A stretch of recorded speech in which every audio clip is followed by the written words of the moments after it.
नमस्ते भाइ बहिनीहरू। आज म कक्षा 10 को टीका पाठलाई लिएर आएकी छु। टीका पाठ एकाङ्की विधामा लेखिएको एउटा पाठ हो।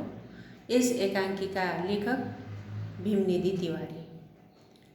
भीमनिधि तिवारीले लेखेको यस एकाङ्कीमा 4 पात्रहरू रहेका छन्। परिवारमा आमा, छोरो, बुहारी र नाति। यी परिवारका 4 सदस्यको खुसीको लागि यस पाठमा छोरो कमान सिंह घर छोडेर देश छोडेर कमाउनको लागि रोजगारीको लागि विदेश गएको कुरा प्रस्तुत गरिएको छ। यस एकाङ्कीमा विदेश जानु, कमाउनु, कमाई गरेर ल्याएर परिवार पाल्नु, सुख दिनु राम्रो कुरा हो भाइ बहिनी।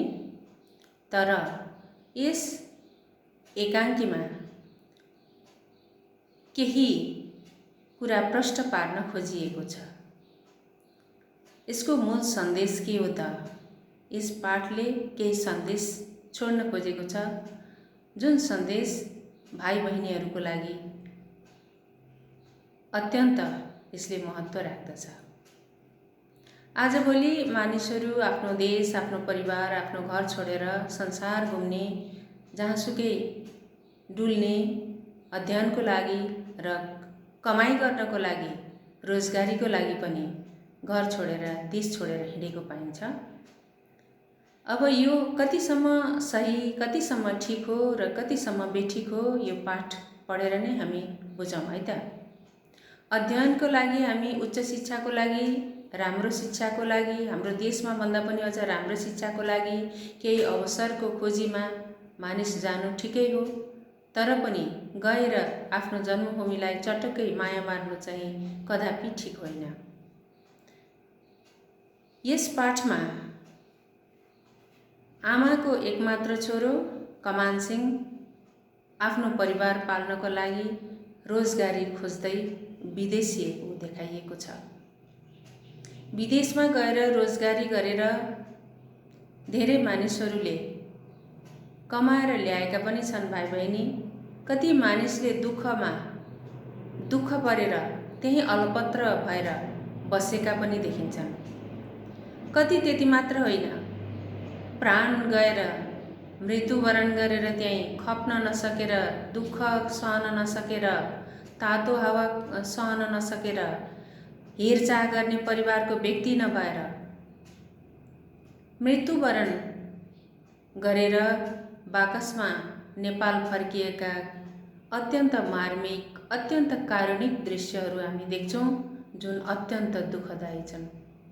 सम्पत्ति कमाउन गएको छोरो लास बनेर आउँछ भने त्यस परिवारको आमालाई, परिवारजनलाई त्योभन्दा दुःखको कुराहरू के हुन सक्छ र? यस्तै घटनाहरू घटिरहने हुनाले सकेसम्म आफ्नै देशमा अवसरको खोजी गरौँ, आफ्नै देशलाई सिँगारौँ, आफ्नै देशमा पौरख गरौँ भन्ने उद्देश्यले यो पाठ लेखिएको, पाठलाई राखिएको देखिन्छ भाइ बहिनी। 4 पात्रहरू आमा, छोरो, बुहारी, नाति। हेर त कति सुन्दर परिवार, कति सानो सुखी परिवार। अझ सुखी दिउँला भनेर नै कमान सिंह घर छोडेर, देश छोडेर परदेश गएको हुनुपर्छ। अनेक वर्षभरिमा अनेक चाडपर्वहरू आउँछन्, अनेक खुसीका दिनहरू आउँछन्, अनेक परिवार एकसाथ बस्नुपर्ने दिन आउँछन्।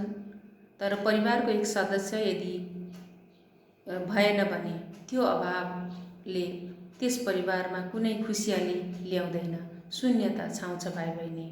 यहाँ पनि दसैँको महान चाड, दसैँको टीकाको दिन छोरो आइ नपुग्दा बुढी आमैलाई, चाउरी परिसकेकी बुढी आमै, सेतै फुलेकी बुढी आमै कसरी पेटीमा बसेर छोरोलाई आउँछ कि किन ढिला भयो भनेर बाटो कुरेर बसेको देखाइएको छ। कति कारुणिक, कति दुःखदायी। श्रीमतीलाई त झन् पक्कै हुने नै भयो। आफ्नो जीवनसाथी साथमा नहुँदा पक्कै पनि दुःख हुन्छ। छोरो आफ्नो बाबाको प्यारो मायामा लुटपुटिन पाएको छैन, बाबाको काँधमा चढेर हिँड्न पाएको छैन, फुरुक्क परेर बाबाको हात समातेर हिँड्न पाएको छैन, र पनि बाबा आउँदा केही ल्याइदिनुहुन्छ, पिपी बाजा ल्याइदिनुहुन्छ, लुगाफाटो ल्याइदिनुहुन्छ, दसैँको लुगा ल्याइदिनुहुन्छ भनेर कति खुसी भएर पिङ खेलेर पिङमा मच्चिएर बसेको देखाइएको छ। त्यो सुन्दर, त्यो आनन्दमय दसैँको टिकाको दिन कमानसिंह आउने कोसिसमा रहेको देखिन्छ। परिवारजन कुरेर बसेको देखिन्छ। तर दसैँमा, दसैँको टिका, विजयादशमीको टिकाको दिन साइतको कुरा आउँछ। साइत भनेको कुन समयमा कति बजे टिका लगाउँदा शुभ हुन्छ, आशीर्वाद थाप्दा शुभ हुन्छ, यो एउटा साइत तोकिएको हुन्छ भाइ बहिनी गुरुजनहरूबाट है। तसर्थ साइतमा सबै घर गाउँलेहरूले टिका लगाइसकेको अवस्था, टिका र जमरा लगाएर सबै रमाइरहेको, नयाँ नयाँ लुगा लगाएर, मिठो खाना खाएर, पिङ खेलेर फराकफुरुक गरिरहेको अवस्था छ। तर कमानसिंहको घरमा, आमैको घरमा भने त्यो रमाइलो छैन। छोरो कुर्दा कुर्दै साइत बितिसक्यो, घर्किसक्यो। भनिन्छ नि, लगन पछिको पोते के काम, लगनमै त्यो पोते लगाइनुपर्छ विवाहमा, दुलाले दुलाइले। त्यसैले विवाहमा लगनको निकै महत्त्व हुन्छ। कति बजे लगन छ भन्ने भनाइ हुन्छ, चलन छ त्यो। त्यस्तै दसैँको साइत पनि त्यस्तै हो। साइत बितिसकेपछि लगाएको टिका खासै महत्त्व हुन्न भनिन्छ। सकेसम्म साइतमा टिका लाउनलाई हामी हतार गर्छौँ। त्यस दिन साइत घर्किएर गइसकेको छ। हेर्दा हेर्दै उनीहरू निराशा छाइसकेको छ परिवारमा। छोरो आएन, किन आएन है। त्यसैले यस्तो अवस्थामा छटपटी देखाइएको छ। यही छटपटी भइरहेको अवस्थामा अचानक कमानसिंहको घरमा प्रवेश हुन्छ। कमानसिंह साथसाथै यस घरमा खुसियाली छाएको छ। यसबाट के देखिन्छ त? परिवारमा एउटा सदस्य नहुँदा कति एक किसिमको शून्यता छाउँछ र एउटा परिवारको सदस्य सबै भेला हुँदा कति खुसियाली छाउँछ त भन्ने कुरा यसमा प्रष्ट पारिएको छ भाइ बहिनी। यो कुरालाई ध्यानमा राख्नुपर्छ। बाहिर जानेहरूलाई त बडो डुल्दा घुम्दा देश विदेश हेर्दा खुसी हुन्छ होला, तर घरमा बस्नेहरूलाई, जो जति परिवार घरमा छुटेका छन्, ती परिवारलाई भने कदापि रमाइलो हुँदैन। दसैँको टिकाटाला भयो र छोरो फुरुक्क पर्यो, नाच्दै उफ्रिँदै बाबाको वरिपरि घुमेको देखाइएको छ। बाल सुलभ मस्तिष्क कस्तो हुन्छ, मनमा कस्तो हुन्छ, बच्चाहरूलाई खुसी भनेको कस्तो हुन्छ। परिवारको सबै आउँदा दसैँमा राम्रो नाना मिठो खाना पाउँदा बच्चा कति खुसी हुन्छन् भनेर यहाँ नाति पात्रले देखाएको छ। नाति पात्र राखेर यहाँ देखाउने जमर्को गरेको छ है। र भीमनिधि तिवारी एक किसिमको एकाङ्किका अत्यन्त पोख्त लेखक यस एकाङ्कीलाई निकै सशक्त बनाइकन पनि मूल सन्देश छोड्न सफल भएका छन्। यहाँ सांस्कृतिक महत्त्वलाई झल्काइएको छ। अघिल्लो खण्डमा हामी नेपालीमा संस्कृतिको कत्रो महत्त्व छ। जहाँसुकै भए पनि दसैँमा भेला हुन्छौँ, तिहारमा भेला हुन्छौँ, अरू लोसारमा भेला हुन्छौँ, माघीमा भेला हुन्छौँ। हाम्रा जति पनि महत्त्वपूर्ण चाड छन् सबै जहाँसुकै भए पनि देशभित्र होस् या देश बाहिर भेला हुने हाम्रो चलन छ। जमर्को गर्छौँ सकेसम्म। यसले महत्त्वपूर्ण रहेछ हाम्रो चाड पर्व संस्कृति भन्ने प्रष्ट हुन्छ। हाम्रो संस्कृति हाम्रो पहिचान हो, हाम्रो खुसी हो। जीवन अगाडि बढाउने क्रममा यस्ता खुसियालीका क्षणहरू आउनुपर्छ अनि हाम्रो मन मस्तिष्क ताजा हुन्छ। यसैको लागि होला परापूर्व कालदेखि यस्ता रमाइला क्षणहरू, रमाइला दिनहरू बेला बेला राखिएका छन् है त। हामी कति रमाउँछौँ, राम्रो लुगा मिठो खाना खाएर कति रमाउँछौँ। आफन्तका भेटघाट गर्ने समय हुन्छ। टिका टालोपछि एक किसिमको सुन्दर आनन्ददायी माहौल बन्छ। कमानसिंह घर आएको छ। बुढी आमैको त्यो निन्याउरो अनुहार उजेलिएको छ। श्रीमतीको त्यो छटपटी त्यो निन्याउरो अनुहार, श्रीमानको मायामा लुटपुटिने जुन आशा थियो, केही ल्याइदेलान्, केही लगाउला नयाँ कुरा भन्ने आशा थियो, त्यो पुरा भएको देखिन्छ। छोरो रमाएको छ। त्यसपछि कमानसिंहले आफू समयमा आइ नपुगेको कुरालाई प्रष्ट पार्दछ। यस एकाङ्कीमा प्रष्ट पारिएको छ। आफू जहाँ काम गर्ने गरेको थियो त्यस घरका एक सदस्यको स्वास्थ्य बिग्रिएका कारण आफूले पनि सहयोग गर्नुपर्ने कुरा र त्यही सहयोग गर्दा गर्दै ढिला भएको कुरा बताएको छ कमानसिंहले। यसमा नुनको सोझो गर्नुपर्छ भन्ने कुरालाई पनि मूल सन्देशको रूपमा छोडिएको छ। नुनको सोझो गर्नु, जहाँ उसलाई काम दियो, रोजगारी दिएको छ, जुन घरले, जुन परिवारले, जुन संस्थाले रोजगार दिएको छ, उसलाई जीवन अगाडि बढाउन, जीवन पाल्न, दुई पैसा कमाउन ठाउँ दिएको छ, त्यसलाई धोका दिनु हुँदैन, विश्वासघात गर्नु हुँदैन। उसलाई अप्ठ्यारो परेको बेलामा सहयोग गर्नुपर्छ। त्यो नै नुनको सोझो गर्नु। उसलाई विश्वासघात गरेर घरमा कोही सिकिस्त बिरामी छ, मतलब नगरिकन छोडेर आएको भए कमानसिंहले नुनको सोझो गरेको हुँदैनथ्यो, देखिँदैनथ्यो। हामी जुनसुकै ठाउँमा आफ्नै बाआमाले पनि हामीलाई गरेका हुन्छन्, हामीले नुनको सोझो त गर्न पर्यो नि। आमा बाले जन्माइ हुर्काए यति ठुलो बनाएका छन्, हाम्रो देशको लागि पनि त नुनको सोझो गर्नु पर्यो नि त। हाम्रो देशले हामीलाई परिचय दिएको छ, घाँस बाँस कपास दिएको छ, बस्नलाई ठाउँ दिएको छ। हामीले जसरी पनि दुःख सुख गरेर आफ्नो देशमा बस्न पाउँछौँ त्यो अधिकार दिएको छ। त्यसैले नुनको सोझो गर्नुपर्छ भाइ बहिनी। जहाँसुकै जुनसुकै ठाउँमा रहे तापनि नुनको सोझो गर्न, कसलाई चाहिँ हामीले हेर्नुपर्छ, कसलाई चाहिँ विश्वासघात गर्न हुँदैन, त्यो कुरा विचार गर्नुपर्छ। यहाँ त्यो कुरालाई पनि प्रष्ट पारिएको छ। त्यसपछि जब चाड सिद्धिँदै जान्छ, फर्कनु पर्ने हुन्छ कमानसिंह। अब फर्कन लाग्दा नलाग्दै आमैले केही सुझाव दिन्छन्। वास्तवमा एकाङ्कीकार प्रेमनिधि तिवारीले आमा पात्रलाई यहाँ प्रस्तुत गरी छोरालाई सम्झाएर स्वदेशमै बस्न आग्रह गर्न लगाएका छन् र देशभक्तिको भावना जागृत गराउने कोसिस गरेका छन्। देश बनाउनुपर्छ, देशलाई उन्नति प्रगति गर्ने हामी नै हो भन्ने कुरा यहाँ प्रस्ट्याउन खोजेका छन् भीमनिधि तिवारीले। आमाले भन्दै जान्छन्, आफ्नै देशमा बस, अब फेरि नजाऊ, मेरो काखमा बस्दा तिमीलाई कति आनन्द हुन्छ। श्रीमतीले पकाएको खाना दिँदाखेरि पेटभरि खाँदा कति आनन्द हुन्छ। मेरो न्यानो माया, श्रीमतीले पकाएर दिएको तातो खाना, छोराको माया, छोराको साथ, यी सबै पाउँछौ तिमी बसेर।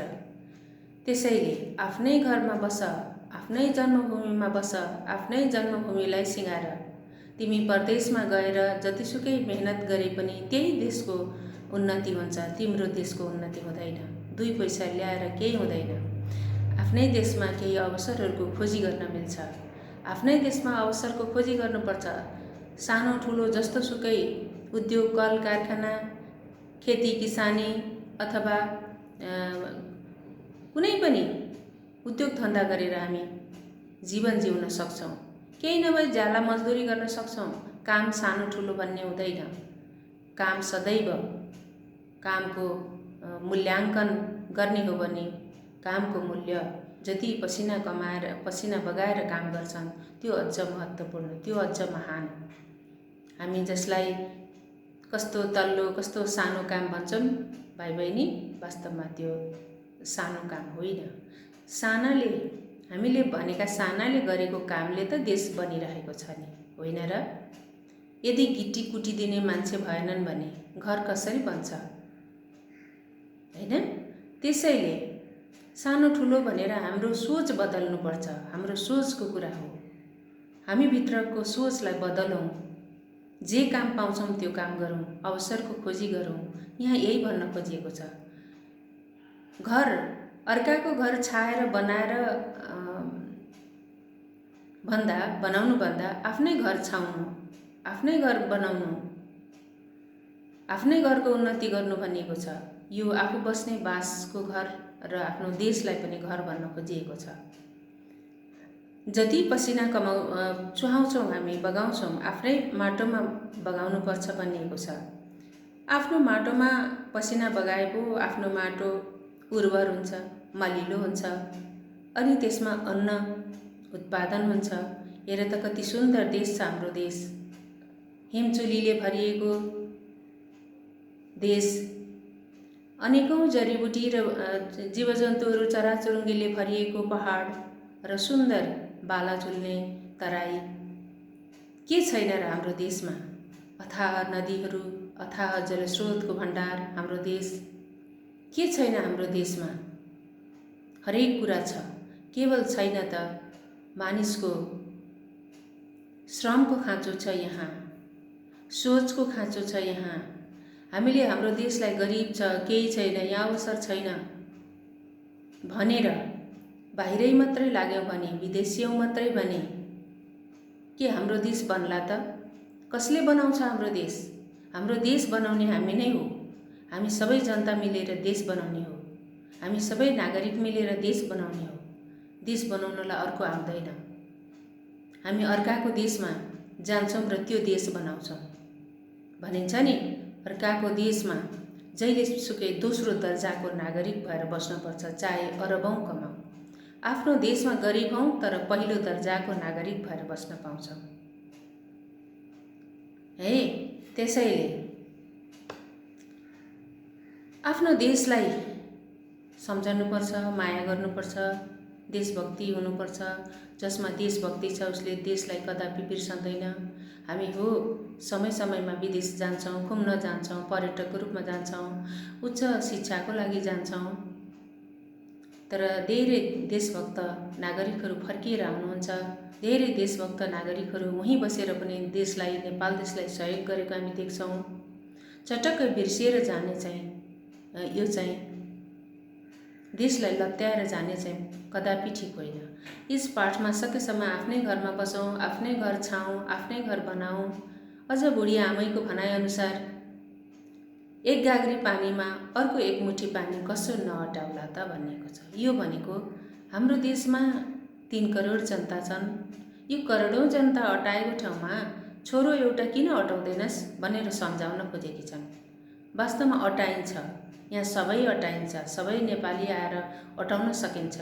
संसारभरका नेपालीहरू भेला भए पनि यहाँ कसैले न कसैले आफ्नो क्षमता अनुसारको त्यो क्षमताको फूल फुलाउन सके पक्कै सुन्दर बन्छ देश। यहीँ अटाइन्छ, नअटाएर मानिस गएका होइनन्।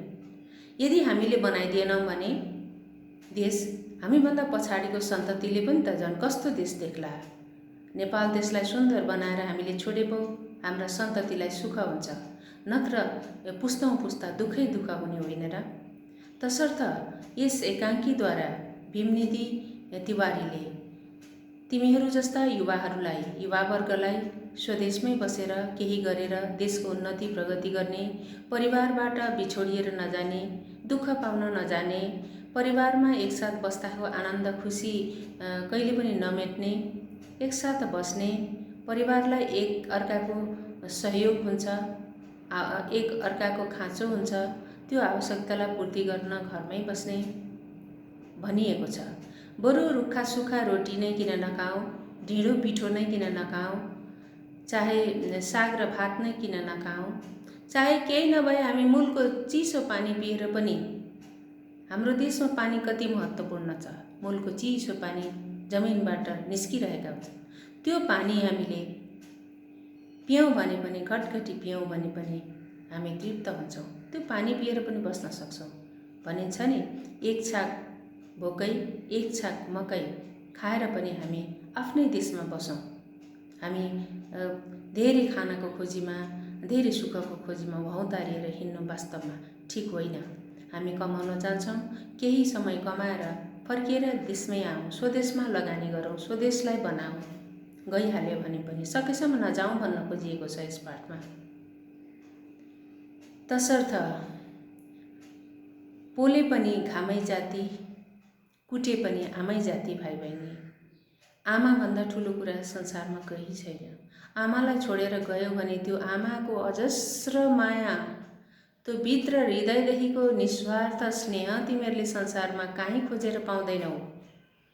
त्यसैले कुटे पनि आमा नै जाति हो। आमाले कुट्छिन् बच्चालाई सही सत्मार्ग लगाउनको लागि।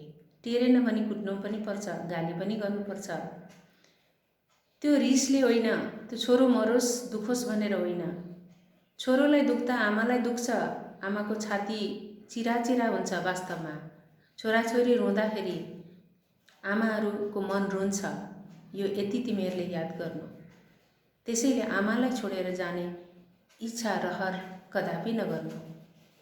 त्यस्तै जन्मभूमि पनि आमा नै हुन्, जसले हामीलाई परिचय दियो, बस्ने ठाउँ दियो, घाँस बाँस कपास दियो, नेपाली भनेर एउटा नाम दियो। त्यो ठाउँलाई छोडेर जाने होइन, यहीँ बसेर त्यस ठाउँलाई फलाउने फुलाउने, उन्नति प्रगति गरेर सुन्दर नेपाल बनाउने प्रयास हामी सबैले गर्नुपर्छ। आफैबाट सुरु गर्नुपर्छ। आजैबाट सुरु गरौँ, आजैबाट यो सोचौँ र हामी सबै हाम्रो संस्कृति, धर्म, संस्कृति, परम्परालाई मान्दै आफ्नो परिवार, हाम्रो जुन एउटा चलिआएको चलन छ, परिवारमा एकसाथ बस्ने, एकसाथ रमाउने, यही परम्परालाई हामी अगाडि बढाउँ। हामी छुट्टिएर होइन, जुटेर एकसाथ बसौँ। नेपाल आमालाई सबैले माया गरौँ। अनन्त अनन्त कालसम्म नेपाल आमा चम्किरहन्। हामीले यही शुभकामना आमा र नेपाल आमालाई दिँदै हामीले प्रण गरौँ आजैदेखि, है त। आजलाई यति नै। मैले मूल सन्देश पनि यसैभित्र प्रस्तुत गरेँ जस्तो लाग्छ। पक्कै भाइ बहिनीहरूले बुझ्यौ होला, ल है त।